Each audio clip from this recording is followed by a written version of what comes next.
Hi everybody, hope everybody's doing really good. I never knew Jesus. Why didn't I know him?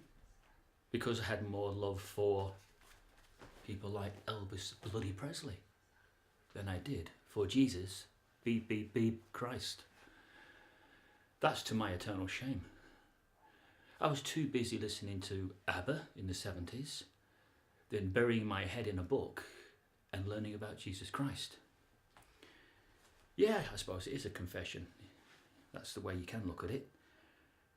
I'm chastising myself before the big man chastises me at judgment time. I know where I went wrong. I was a selfish youth. I was surfing in Australia, skateboarding, playing football, playing all the sports, doing all the things that youths do. Selfish things. Even though I was a Jehovah's Witness at the time, I didn't spend my time or bury my head in the Bible, learning about Christ. Jesus Christ was very much took a second role in my life.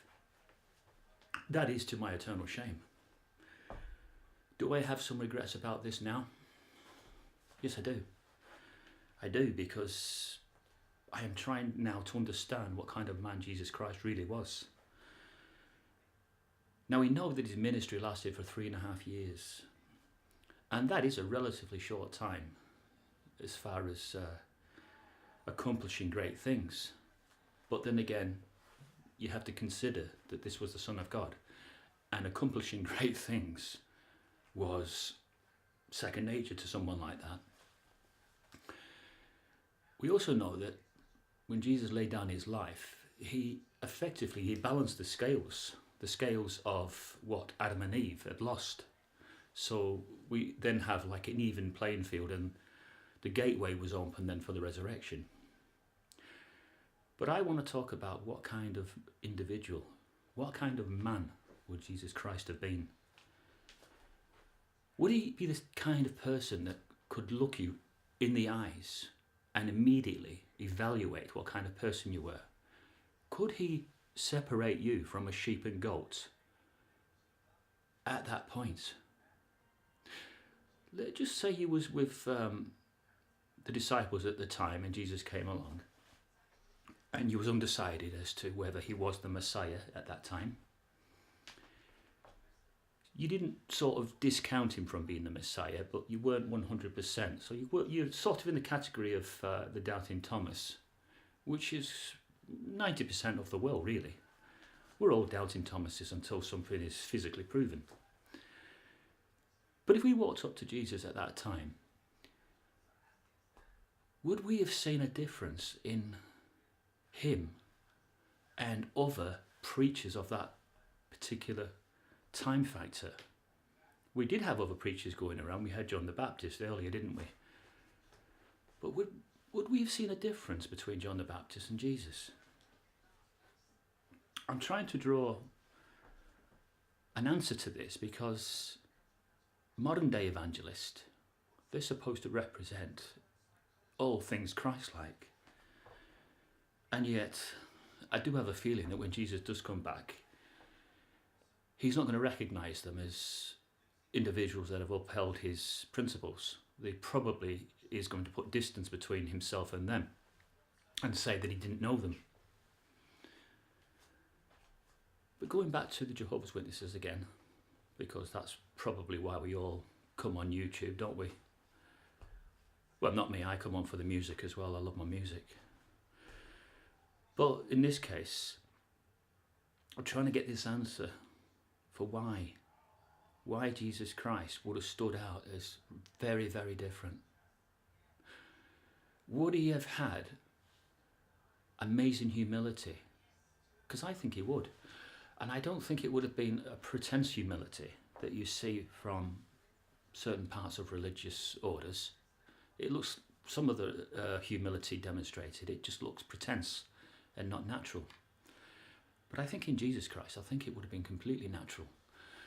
And I think it would have taken you by surprise if you was ever to witness it at first hand.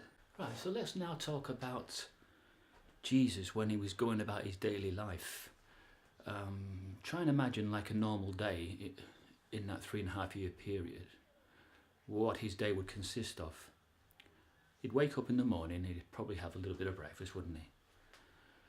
And he would probably pray to his Father for the strength to accomplish what he needs to accomplish in that day. And a lot of the time, he didn't know what he was going out to.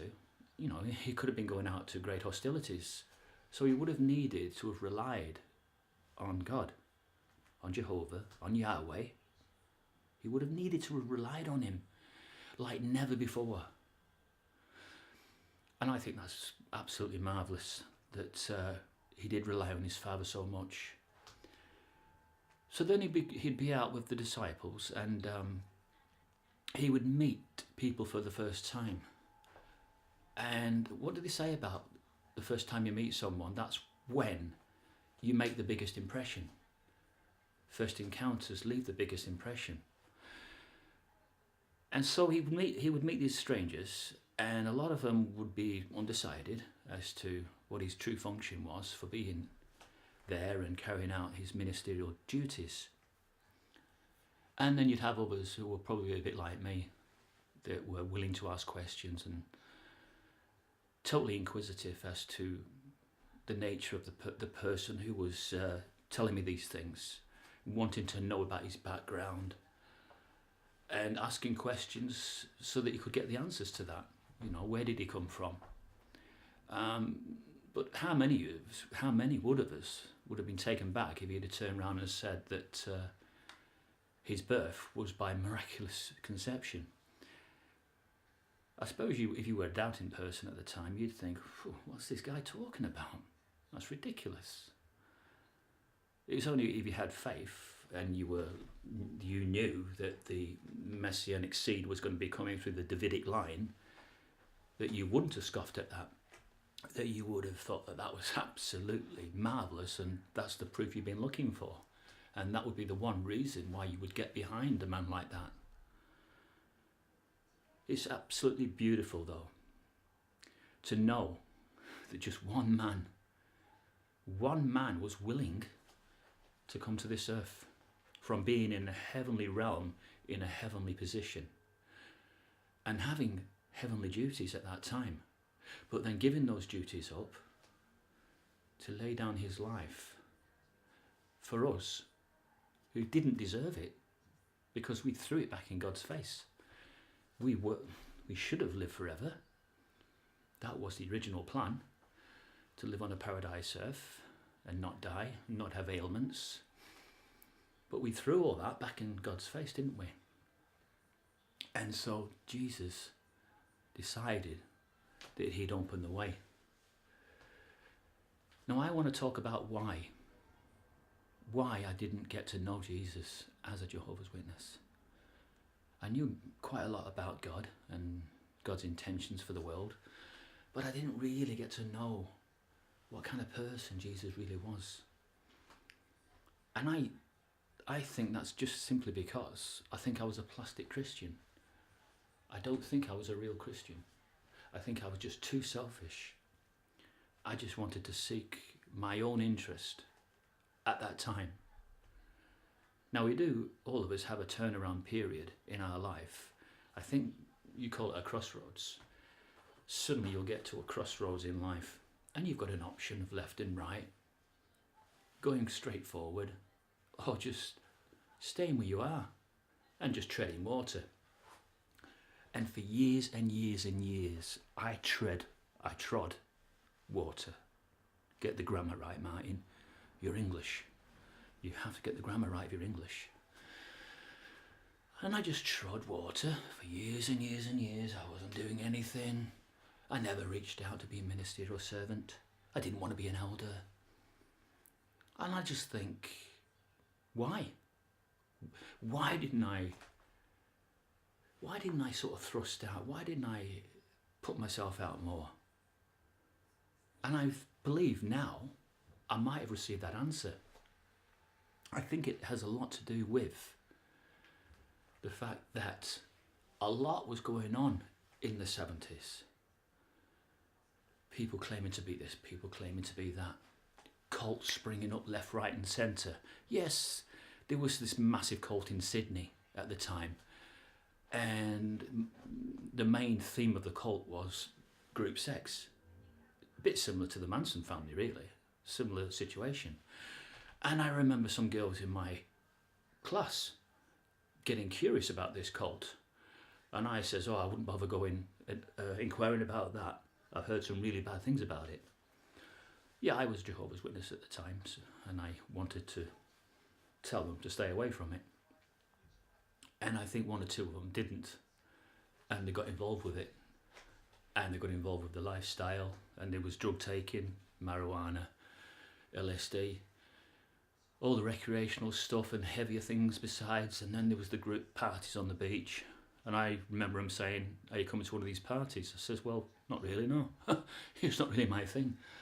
He says, well, it's brilliant, Martin. We play the guitar, we sing, we make love, we do all these things. I says, well, no, I don't want to be part of that, I said. Now, that's a cult. That is definitely a cult.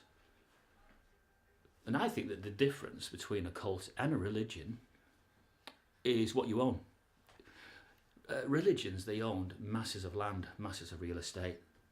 And the Jehovah's Witnesses, they own a lot in a lot of countries.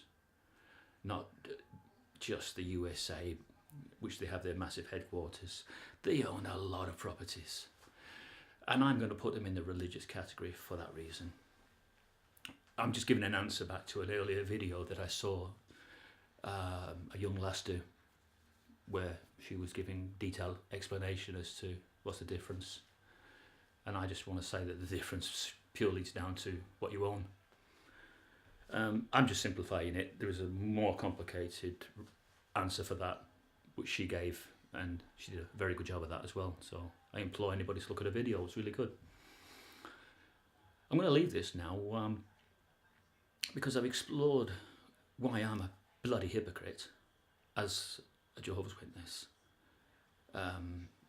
In the time I lived in Australia and the time now, how I was only seeking my own interest, how I didn't really get to know Jesus the way that a person should do if they want to enter into the kingdom of God. And as far as being born again, I don't think that's going to happen to me. I'm not going to be born again because I don't know how to make supplication. I don't know how to get down on my hands and knees and say to Jesus, oh God, please consider me for your righteous arrangement. I don't know how to do that. So I'm just going to take my medicine when it comes. In whichever form it comes, I'm just going to accept it. Right, that's almost it for now. But I think with it being Christmas time, I know that it's difficult for ex-Jehovah's Witnesses to just go ahead and celebrate Christmas. And I struggle with that, very much so. But that doesn't mean that I don't like some of the Christmas songs. I love some of the Christmas songs that they've recorded over the years, different bands. And I want to leave you with one by Mud, Lonely This Christmas. Thank you. You've been very good.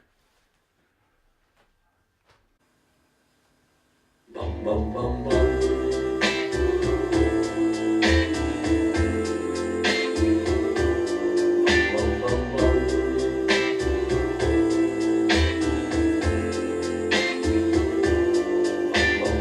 Try to imagine a house that's not a home.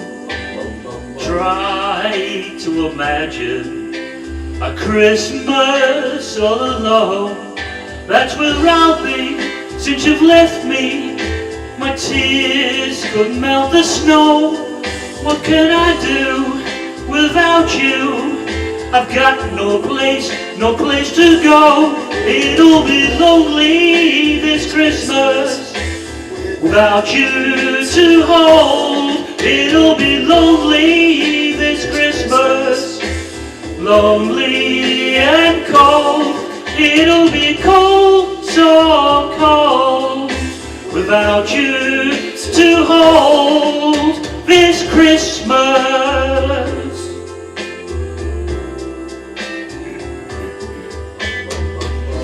night I remember the day you went away, and how I wouldn't listen to the things you had to say. I just break down as I look around, and it's the only things I see are emptiness and loneliness and an unlit Christmas tree. It'll be lonely this Christmas without you to hold. It'll be lonely this Christmas, lonely and cold. It'll be cold, so cold, without you to hold this Christmas.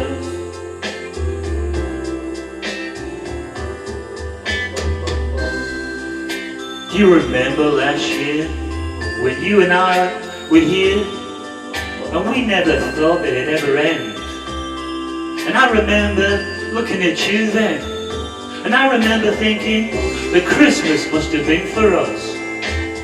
Because darling, this is the time of year that you really need love, when it means so very, very much. So it'll be lonely this Christmas without you to hold. It'll be so very lonely, lonely and cold.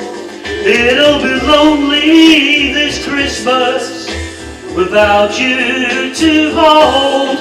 It'll be lonely this Christmas, lonely and cold. It'll be cold, so cold, without you to hold.